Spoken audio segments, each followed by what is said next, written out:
Welcome everyone, and thank you for being here today to talk about something that's very crucial to your child's success, school attendance. Regular school attendance is incredibly important because it contributes directly to their academic success and to the development of responsible student behavior. Attendance is about more than just being physically present. It's also about being fully engaged in learning. By attending school every day, your child learns valuable social skills, participates in the school community, and develops meaningful relationships with other students and school staff. Schools, parents, or guardians and students share the responsibility for attendance and involvement in their learning.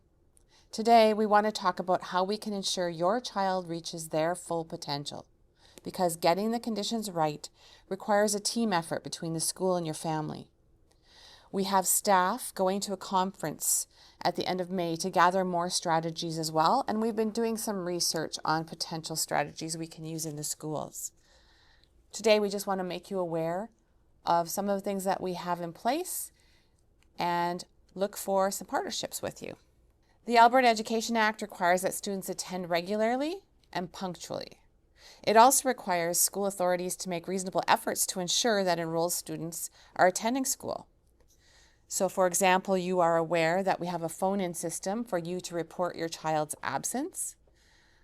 Or if you don't call in, we have the school call you if you have not given that notice. We send attendance letters throughout the year for chronic absences. Sometimes we get the Ministry of Education involved to help support. And all of these are requirements for the school division. However, since COVID, we've noticed that attendance has become a really big problem. And like I said, we're currently in discussions about strategies and hope for more to come after the staff comes back from the attendance conference. Let's define what we mean by absences. An excused absence is missing school for an allowable reason, such as illness or a medical appointment, maybe a religious holiday or a death in the family, or maybe because the student is suspended by the principal. In our system, students are excused when parents call or we call to confirm with you. An unexcused absence, which includes lates, includes things like oversleeping, shopping, missing the bus, or being late because it's mom and dad's fault. All of those are not acceptable. However, the most critical term to understand is chronic absenteeism. All of these affect learning. It doesn't matter if the absence is excused or not. Chronic absenteeism means missing 10% or more of the school year, which is about 18 days a year or just 2 days a month. It's highly important to note that this includes both excused and unexcused, as I said. Missing school, regardless of the reason, means missing valuable instruction time and can cause a child to fall seriously behind. Every January, we look at our data with the principals on attendance, and we review students with 10% or more higher absenteeism. We ask the principals to ensure that they reach out to these students and their families. As mentioned, letters go home when there are concerns, and there is very little time for a student to miss chunks of learning and be able to get caught up, especially after grade 4. All of the data that I'm presenting to you today, I think it's important that you know it's from research that's been done on absenteeism of students. As an example, I've gathered data from around the school division. Noting the high absenteeism rates and knowing that our goal is success for everyone, it's not hard to see that if there are this many students absent more than 10% of the time, and knowing what the research says, it will make it very difficult to help them be successful. Students who fall behind drain the resources from others with legitimate learning difficulties. The resources are stretched to help everyone. So if you look at the table in front of you on the screen, I haven't identified the schools with anything other than alphabet letters. And so I've highlighted School L. In School L, there are 104 students that are 10% or more absent. And as we said, the research says 10% or more absence is impactful to students. That means in that school, almost 39% of the students have 10% or more absences, which in my mind is outrageous. Yes, there are students that can miss and catch up. But like I said, those who can't and require extra support drain the resources that we already have in place for other needs.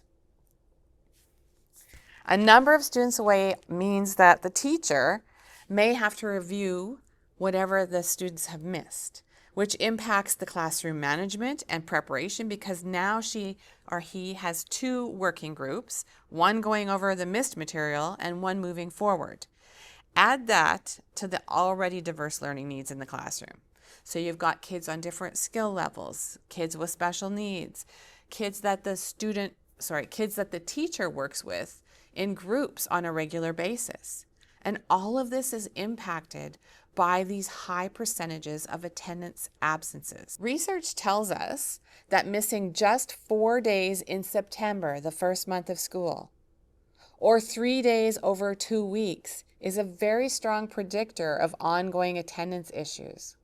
Ultimately, whether an absence is excused or unexcused, the student is missing valuable instruction and will likely experience negative consequences. So every student is different. I understand that, and I understand what you're saying about your child. But regardless, it's causing a drain on the resources. What happens when our children miss too much school? Well, missing 10% of school days increases the chance that a student will not read or master math at the same level as their peers. In fact, good attendance in the early years is strongly correlated with reading proficiently by the end of 3rd grade and graduating from high school on time. By 6th grade, chronic absenteeism becomes a leading warning sign that a student may eventually drop out of high school. We already see this in our schools. This is not a new concept, but it has gotten worse over time, particularly since COVID, as I said. Absenteeism adds to the lack of success, so we need your help as parents and guardians. Beyond academics, school absenteeism can put students at risk for poor social skills, poor mental health, and even reduced future employment opportunities. Because every absence matters, and students who miss many days are more likely to fail classes and have poor relationships with parents and teachers. So there are additional impacts. Sometimes it's a chicken and egg situation. For example, your child may say, I can't go to school because I'm anxious, so I stay home. But staying home also makes me anxious. I'm anxious because I have poor mental health, so I stay home. But staying home also makes me anxious. I lack social skills or friendships at school because I stay home. It compounds. It creates more of an issue to stay at home. We need to see the students at school where they're supported. We know that getting to school every day isn't always easy, and there are 4 broad categories of reasons why students miss school.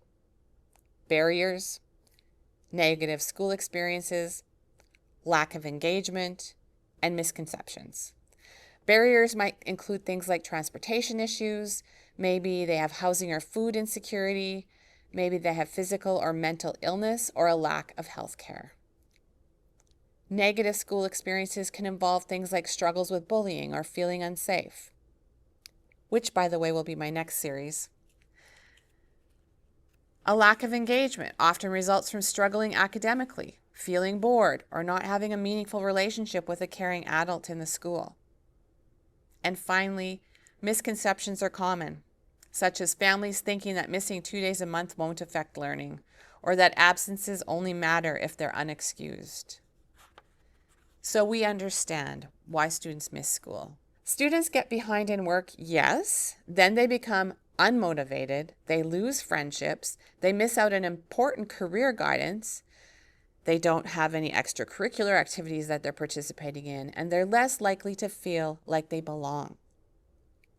The more adversity that a child faces, the harder it is to build the daily bridge to school. We need to ask how we can help, not just what's wrong.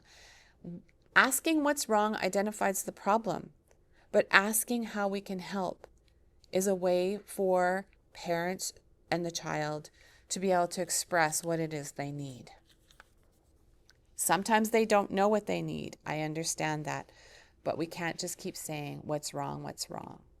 If we continue the same formula, it's not going to change. We need to re-engage through working together, supporting together, and finding solutions together. Punishment is not the answer. The old way had punitive practices. There is an attendance board. It still exists. I've seen it in the past. They meet with the student and the parent. They talk about the issues of attendance and provide consequences for not sending the child to school. It still exists, but it's a last-ditch effort. The new approach is a partnership. There have been additional steps added to support families. The Ministry of Education might reach out to ask how they can support. They might offer some suggestions. What's really important is getting to the root cause, because that's the only way that we can address it, through some kind of support. You've heard the phrase, it takes a village to raise a child. Here are all the ways we can support a student who's having issues with attendance. Your family is the root support. Involving you in making sure they get to school is important. They need to understand that being in school is important. When you can't do it, who are your helpers? Who's going to help you when you can't get that kid to school? Then we have the school supports that we have in place.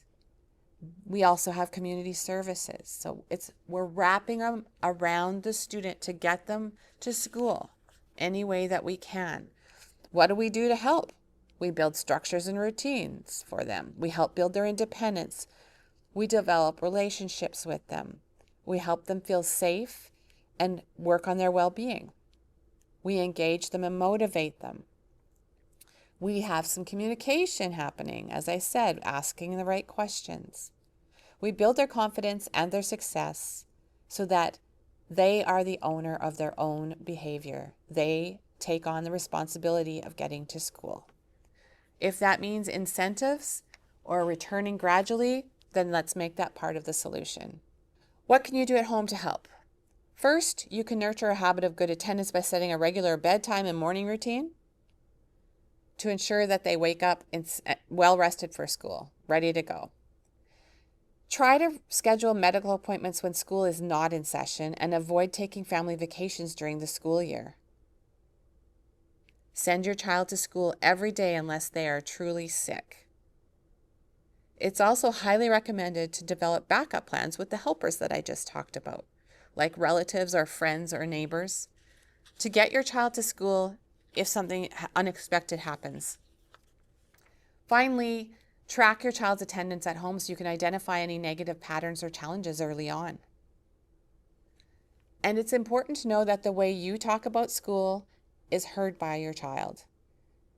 And that includes saying it's okay to miss school. When you get those phone calls from the school and it's your child saying, "Hey, I'm sick, I need to come home," or "I'm bored, I need to come home," or "We're not doing anything, I want to come home," instead of being quick to say okay, you need to remind them that their only job as a student is to attend and learn, and that they need to stay in school. Your responses to them need to contain things like, "Oh, you're bored? Okay, well, I'll meet with your teacher and let them know that you're bored and maybe you need more challenging work." "Oh, you're not doing anything? Okay, I'll message the teacher and let her know that." Or, "I'm sick. How about we give it an hour and let's see how you're feeling in an hour?"